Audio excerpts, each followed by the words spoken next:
We're going to give you several definitions, and I hope that through the defining of leadership, you'll have a sense of how we're all leaders in some way and in some place. So beside me, I'd like to introduce to you a leader, a person who near on the past 2 decades has literally paved a pathway for many of us to partner him in. A pathway that started in his own hometown, in his earlier studies in NLP, and he has furthered himself consistently and at times had to stand alone, one of those things that leaders are called to do at times. And yet his vision and his foresight was to see a collaborative community formed over time. And you heard the story on his opening keynote speech about Bob wanting to actually, what do? We've got to sign some people up. And he says, well, just sign them up. And not sure exactly what into. And here we are many years later, now at the 2nd International Neurosemantics Conference. And Dr. Michael Hall has most definitely been the person who has led and also looked around and found there's quite a few of us following. So he wasn't just out for an idle walk. And it's this brave heart or this courage that's required of leaders. And Dr. Michael Hall most definitely has paved the way with many writings, which I'm sure there are a number of you here today who are very familiar with what he's written. And of course have done many trainings around the country, and of course Michael has led the way in that also. So with that, I'd like you to warmly welcome Dr. Michael Hall.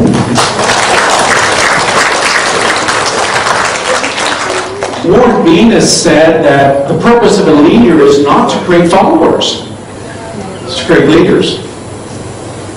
So as soon as Bob and I started Neurosemantics, I started wanting to find leaders who would collaborate with us and we would create a leadership team. And we've been through several teams, I think 4 teams, until we stumbled upon what we now have in Neurosemantics, the International Leadership Team. And in that team, one of the very first persons who held up his hand and said he's willing to contribute to the community, he's willing to step up and go through the benchmarks of the master trainer level, was Colin Cox. I met Colin in Sydney when we were doing Master Prac, I think, and then trainers, and then Colin, once we set the standards for the master trainer, Colin was the first one who said, I'm going to reach that, and just within a couple of years he did, and so he became one of our key leaders on the leadership team, now leading the whole area of leadership and development in Neurosemantics. Our first master trainer in Neurosemantics, Colin Cox.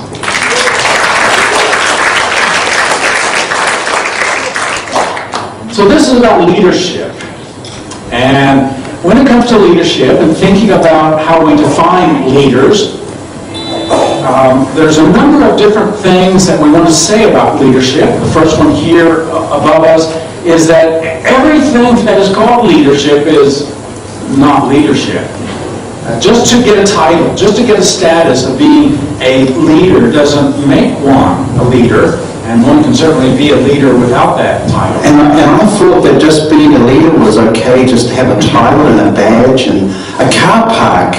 Surely the car park by the front door means I'm truly a leader. Maybe it's actually the title over the door on my business card. Are you saying that doesn't make me a leader? That's right. Wow. So you see we have some distinctions there. Healthy versus unhealthy leadership. Anybody know people who have unhealthy leadership? Unhealthy because maybe it is bossy, demanding, not caring, not sympathetic, not listening. And so they're leading, but maybe they're dictating. It's authoritarian rather than authoritative. Oh, sorry. The dictator one, some of us naturally are drawn to it, aren't we? We just want to put our thumb on top of them. We want to command, we want to control. Because how could I possibly lead another or an organisation without full control by literally grabbing them and making them do things? Surely that's the only way. So we have a leader, our definition here. First of all, a person with a meaningful vision, someone who unleashes other people's full potentials, and someone who effectively collaborates. We know lots of examples of people with a vision who people start following without a title, without a status. I think of Martin Luther King. Who gave him the authority to do what he did? I think of Nelson Mandela. Who gave him the authority to do it? So here is internal authority, internal vision, and someone who is calling forth the best from people, and people just have a sense of, wherever you're going, I'm going to follow that. Coutts and Posner, you may be familiar with them. If not, you can certainly get their book on leadership. They did a study of more than 75,000 people over 20 plus years. And what they found was there was a specific quality and characteristic of leaders that people would be willing to follow. The number one characteristic was honesty. And the number two, you'll see here right on the very first bullet point, is that the leader that we are willing to follow, not forced to follow, but willing to follow, is a man or a woman who is forward-looking, who literally knows where they're going. Because firstly, I want to know, I'll follow you, but where are we going? And if you can't answer that, then perhaps that's what you need to do first. The second bullet point here on unleashing people's full potential really picks up our definition of leadership in neurosemantics. A leader is someone who brings out the best in others. With that definition, are you a leader? Is that you? Someone who brings out the best in others. Well, that requires several things. Obviously, you're going to have to believe that there is potential in others and the best in others, and also the skill. How do you do it?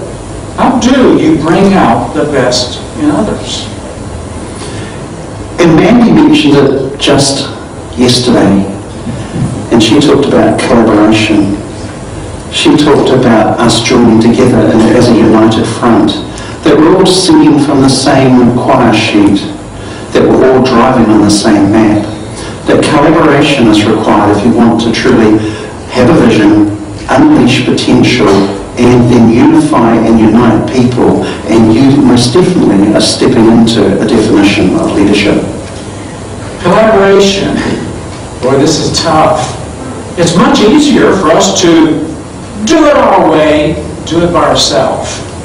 And even when we have someone else to do it with, it can feel threatening to give up part of the leadership, to share the leadership, to share whatever results or benefits or acknowledgement that come with that. So collaboration. The collaborative leader is the kind of leader that I think is the best kind of leader, and it's probably the rarest kind of leader, the collaborative leader. And we need these men and women within the field of neurosemantics and leader coaching. We so desperately need them, because to do that ultimately will ensure our long-term success long after either of us have passed on. That we are wanting a generation of young men and women ultimately who will carry the mantle as a collaborative group of people across all religions and across all continents, who truly are bringing the message that neurosemantics and unleashing potential is able to do. We can't do it individually. Michael most definitely knew and so had the vision that he was unable to do it on his own. He needed men and women like us to partner him, and ultimately that we would be willing to carry the mantle individually and collectively. So shall we put out the challenge? So here's the challenge. What country are we in? Malaysia?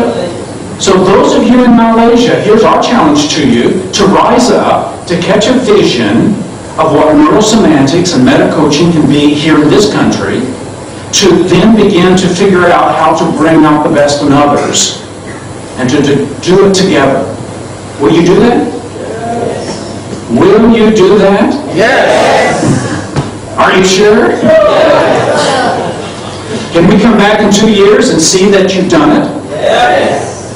Those of you in Singapore, will you do it?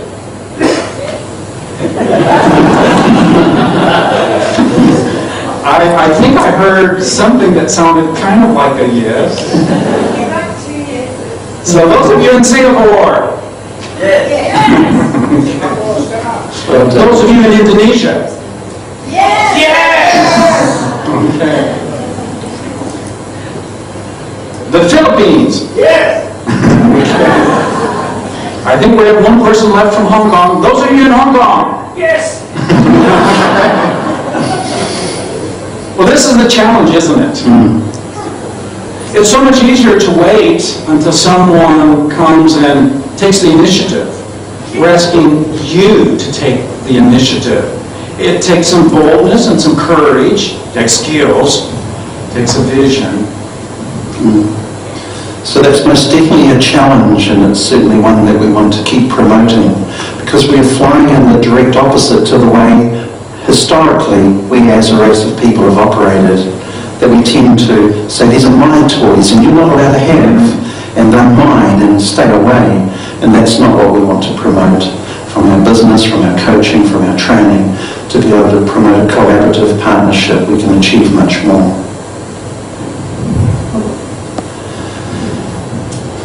So they identify a situation where they're able to add value. So adding value. This is at the heart of business, isn't it? A business that is not adding value, who wants to pay for that? They'll go out of business. Adding value.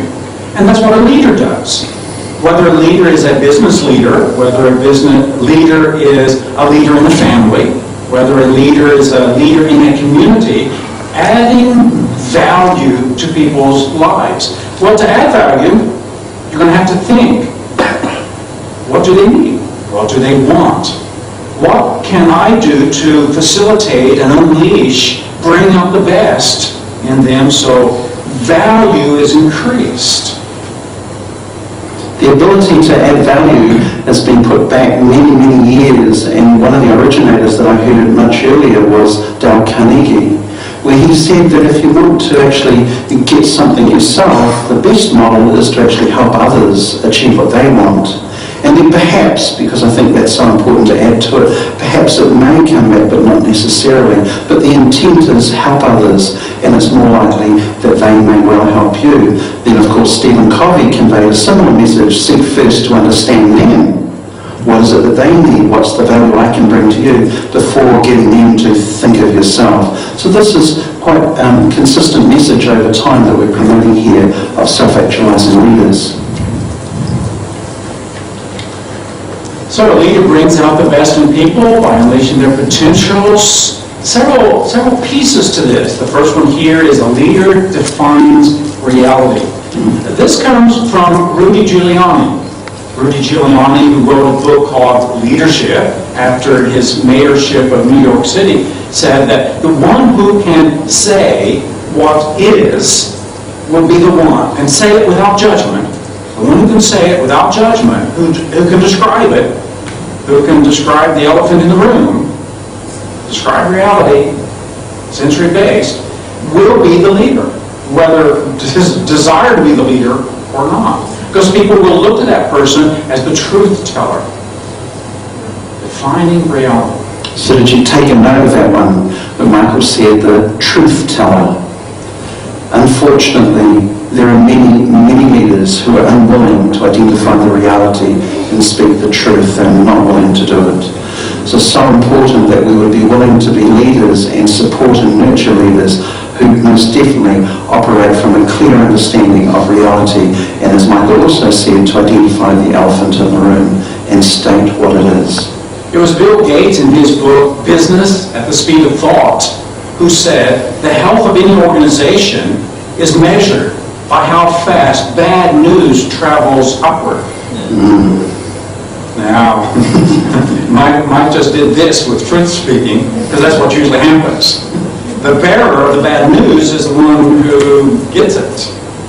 And so as leaders, we have to welcome. Tell me when it's small and manageable. Don't wait until it is large and unmanageable. I want to hear the bad news. That's a leader. And this can often be a difficulty with culture being a frame, where we don't tell the person who's leading, who's in charge, who is superior in status, we don't let them know that we're in difficulty. This is a toxic frame, a frame that doesn't allow us to move powerfully forward. So these are a real challenge for us because, as I'm sure many of us are here, we're so aware of culture and the importance of culture to us. And yet, are we able to equally represent the importance of stating reality and being able to share with leaders what's really going on at the front line, what's really happening down there?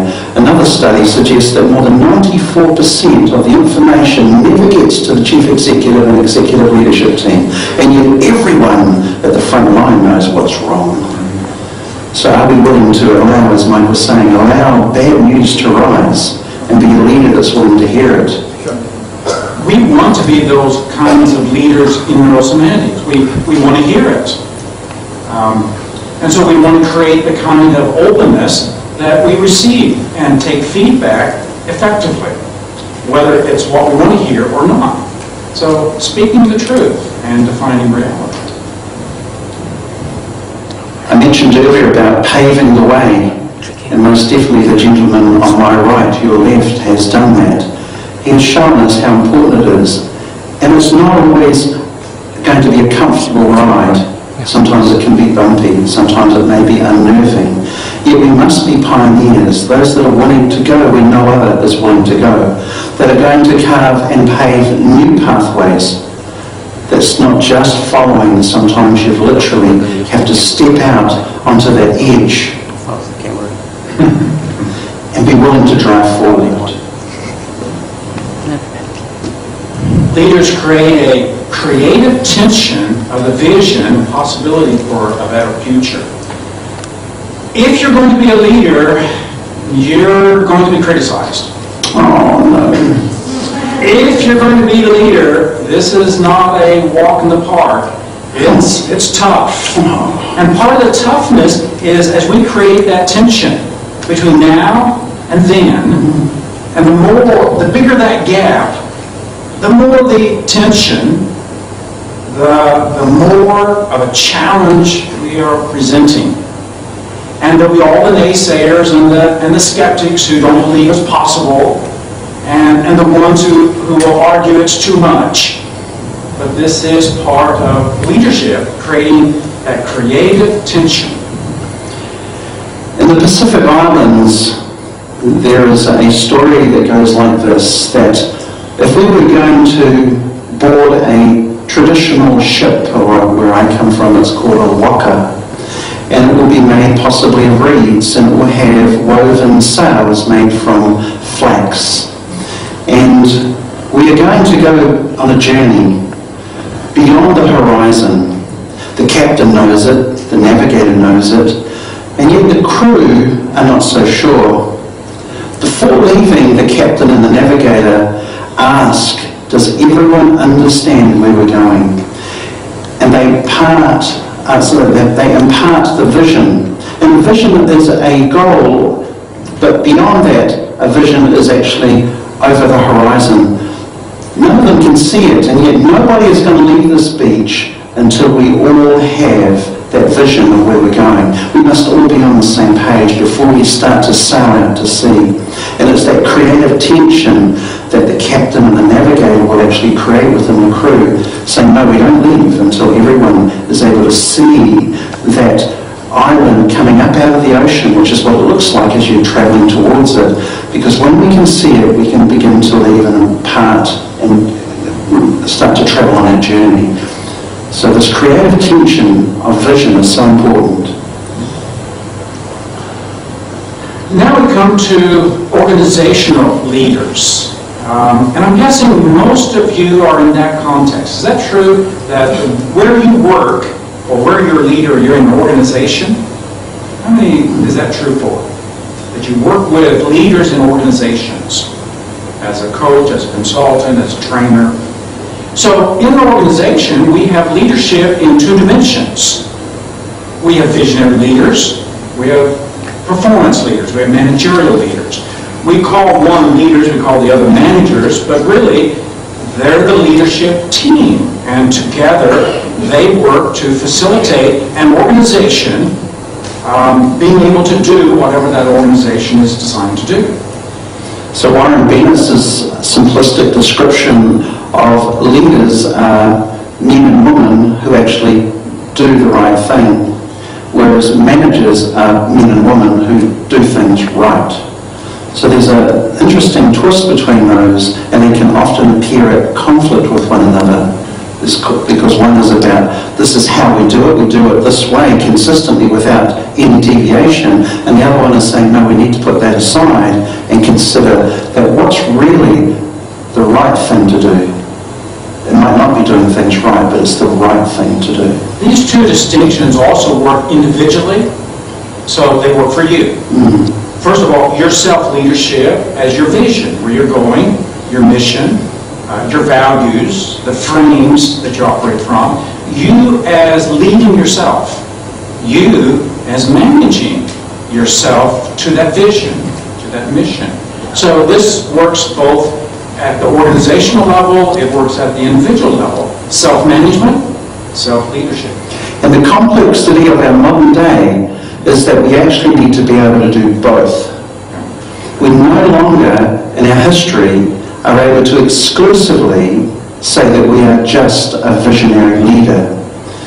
If we look back a few hundred years ago, that would most definitely be true. There would be those men and women who were exclusively leaders. They were in that status, in that hierarchical system, of that they were exclusively leaders. And they had everyone else manage the work and the day-to-day running. Now in modern-day business in the 21st century, we need to be able to put on one hat while taking off the other. And so therefore we need to be considering ourselves as being able to have the skills of leading and managing. So we're not saying that one is better than another, we're saying that there's such an important awareness of the skill sets of both. And as Warren Bennis said many years ago in earlier writing, he said that organisations are overmanaged and underled.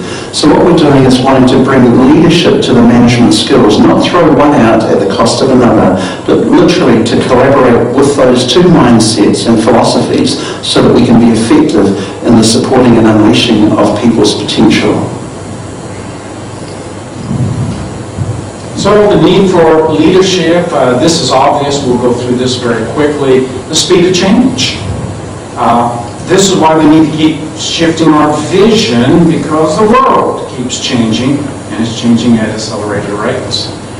So right at the moment we have more knowledge stored on gigabytes and terabytes and quadrilobytes. I just made that up. We have more knowledge stored than there has been knowledge stored at any one time. We have more scientists alive today researching and studying than there have been scientists alive since the beginning of time. It's an interesting concept when you think about that. We have the IT world. There we have knowledge, some are saying doubling every 2 to 3 months, literally doubling the information. That when you brought your new Galaxy, when you brought your iPhone 5, it was completely overruled straight away. There's a new one coming. When you got your iPad, you know that, oh, well, in a few months it's going to be a new one. And this is the demand of modern day leadership. At the speed of thought is literally how quickly we're moving in this domain of leading and managing. I like this quotation from John Maxwell.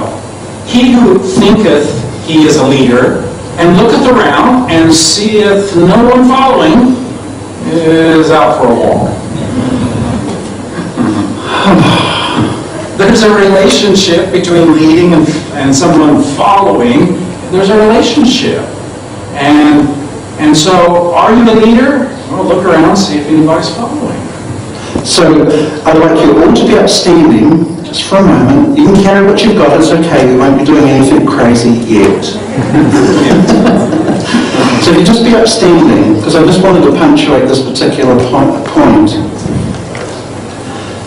Okay, so the idea is that if you're leading, there'll be people following. So I'd like you to be aware if you're going in a direction right now. Is that true? Just imagine you're able to do that, aren't you? So you're going in this direction. So what I'd like you to do, on the count of 3, I'd like everybody to turn and face the other direction. So 1, 2, 3. Now turn and face that way. And notice no one's following you. And now return this way. You see, because it should be different. So from the second row back, I'd like you to stay facing Michael and myself. And on the count of 3, this front row, I'm going to get you to turn around. As an example of leaders who have followers. 1, 2, 3. Good, so you have got some people following you. At least that's an improvement. Do you agree? So thank you so much. Have a seat.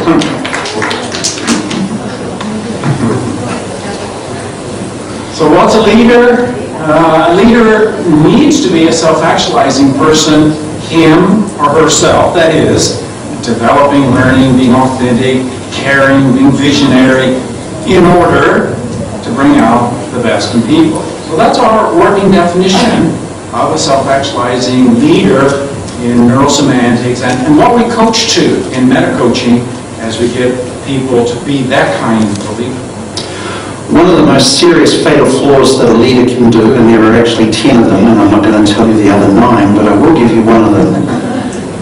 And it's actually up here. One of the 10 fatal flaws, a study of 450 of the 500 Fortune companies, plus a study of 100,000 managers, and they took the lowest 10% and studied the commonality, and they came up, and it was released in 2009, the Harvard Business Review. And they said that there were 10 consistent factors that determined the failure of leaders. And here's one of them, because it's up there. They wouldn't and didn't invest in the growth and development of their people. They would just burn them out. They wouldn't grow them, they wouldn't have a succession plan, they wouldn't allow them to go to a neurosemantics conference. They weren't prepared to invest. And sadly, one of our largest government departments recently made an announcement because there is a margin of, based on how much the payroll is and how much percentage is spent on succession planning. The usual acceptable range, and I'll go to the top end of it, is 3 to 5% of the annual income. Sorry, the annual payroll is to be actually put back into staff. 3 to 5% of a payroll will be put back into staff. And this government department, who has been trialled by media, disappointingly said, and they were not happy with this, they said, we have invested 0.7% in our staff.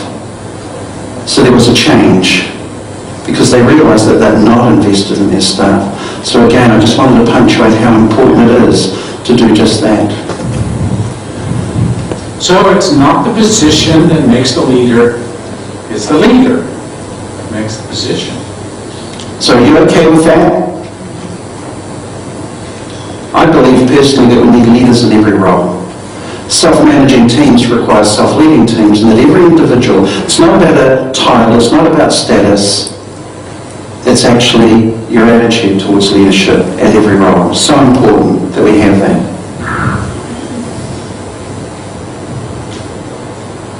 So the business market requires human capital. Human capital, what is that?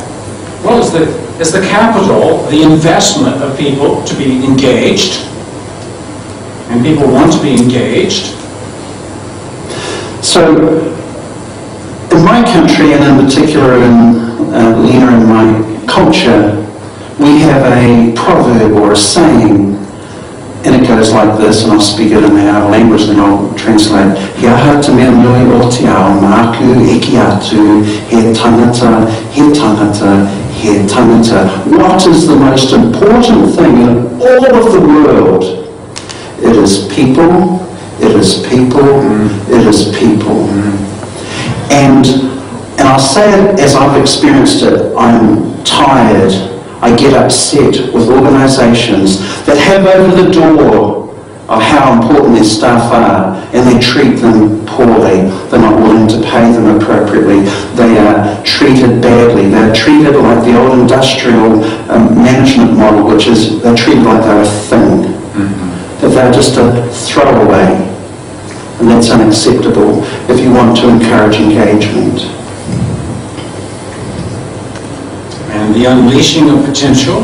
We have a list here of what people want in a good job.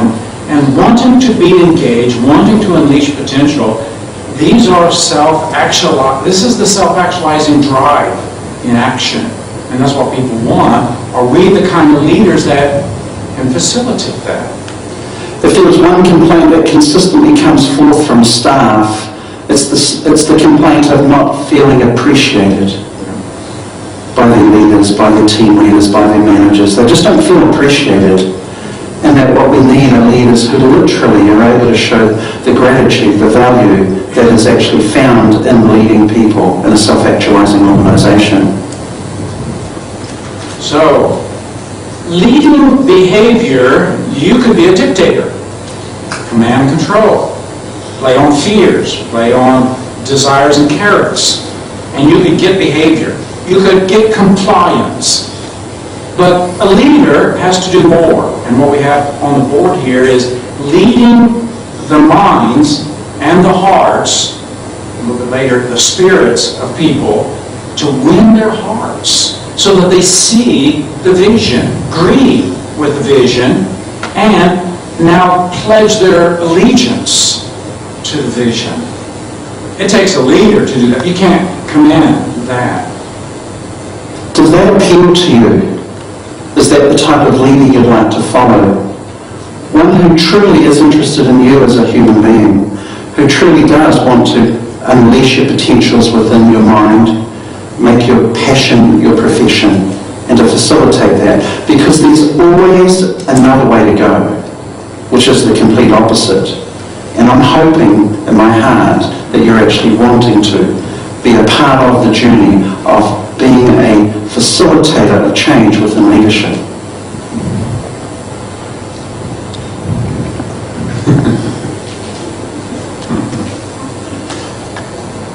We say that the person's not the problem, it's the frame. That's the problem. So it's management, here's another description. Management is attempting to facilitate change from the outside in. So it's a behavioural approach. Do this, sit down, do more, and it's telling. Whereas leadership is selling. It's literally getting inside and making a change, supporting that change. And this will lead us to coaching. So now we take the meaning performance axes that we've introduced, and you've seen it introduced in several of the workshops already, the meaning performance axes, and we've been applying it individually. Do you have high quality meaning? And the meanings that you give, are they accurate and appropriate to understand what it is and how it works and why it's important? The meaning axes, and then the performance, turning it into action so that you can perform your highest values, meanings, vision. So that's at the individual level. Let's now switch this over. If this is a description, a template, model of what goes on in an organization, then how does it work? So we have the leadership meaning and the performance axes. One real simple way to remember both of these is to, if you just perform this, so just with your hand, just like that. So notice that I've got the other fingers down. So now what you've got is this particular axis. This one here always points to direction. It's always, where is it going? It's about meaning and direction. Leadership is about direction. And then of course here, this is the performance. And this particular thumb ensures much of our success, the ability to grab, it actually is required to do the work. Without it, it's difficult to do the work that the hand's required to do. So we think about here we have leadership or meaning, and here we have performance, the ability to perform and do work. Is that useful? So in a business, who sets the meanings? Well, the visionary leaders. Who does performance? Well, the managers are hiring for performance, doing performance review, moving, training and coaching for performance. And so we've got visionary leaders, executive leaders, we've got managerial leaders. As we turn this into the quadrants, now we have our 4 quadrants. You remember quadrant 1? What's quadrant 1? Low meaning, low performance, and so it's undeveloped. Very good. Quadrant 3, dreamers. So high meaning, low performance, but dreaming.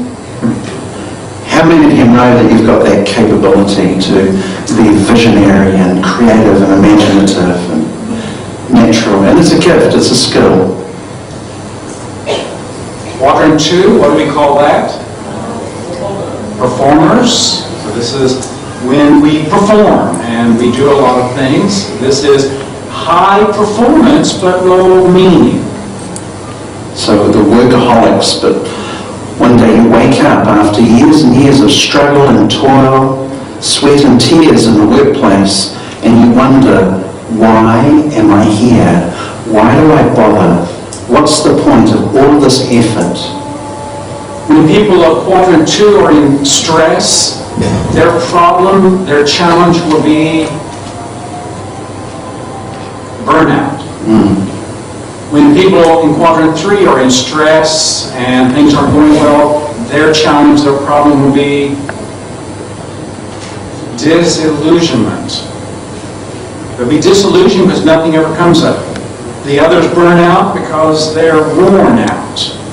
And so synergy is quadrant 4. Quadrant 4, high meaning, high performance. And this is the self-actualization quadrant. So when we bring both of those axes together, they meet in the middle. And that, of course, leads us to the self-actualization quadrant.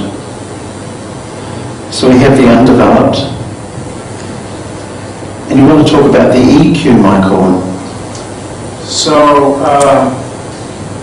EQ moves more up on a meaning level. This is emotional intelligence, to handle how we feel, our emotions. And emotion is the feel of meaning.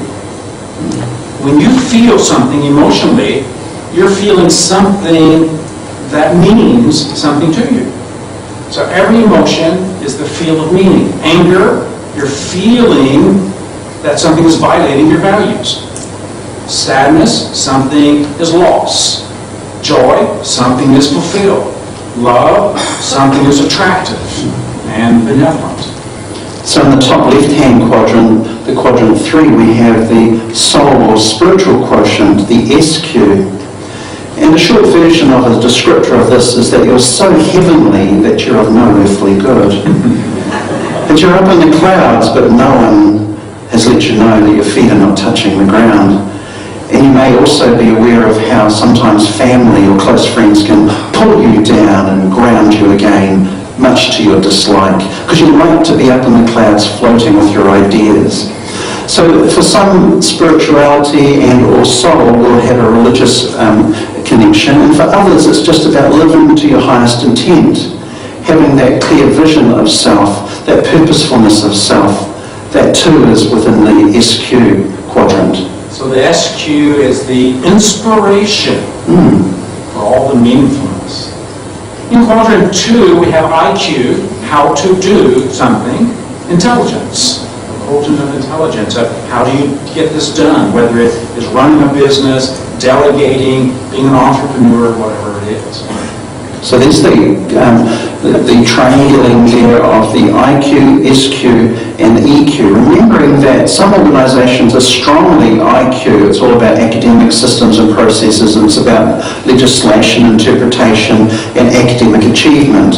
And then the other one, of course, is about the application of this through hard work. The one that I've not seen often enough, which is what we're really talking about, is the understanding of how the SQ fits into those. So emotional intelligence, intelligent quotient, and of course the soul and or spiritual intelligence in the top left hand there. And now we got quadrant 4, where we pull it together and we actualize meaning and performance together, make it real from whichever direction we're coming. And of course that puts us right up into there. Does that make sense?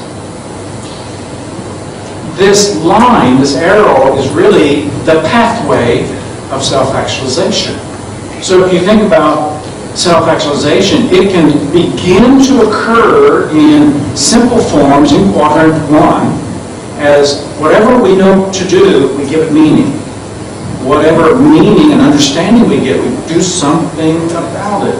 And that moves us step by step up to quadrant 4, where we have peak performance. Before we get to peak performance, along that pathway, if we dotted that with little moments of peak experiences, which Abraham Maslow said, the peak experience are those moments when you have a sin. Life is good. It's great to be alive. And you have a sense of the wonder and the joy when those synergies occur.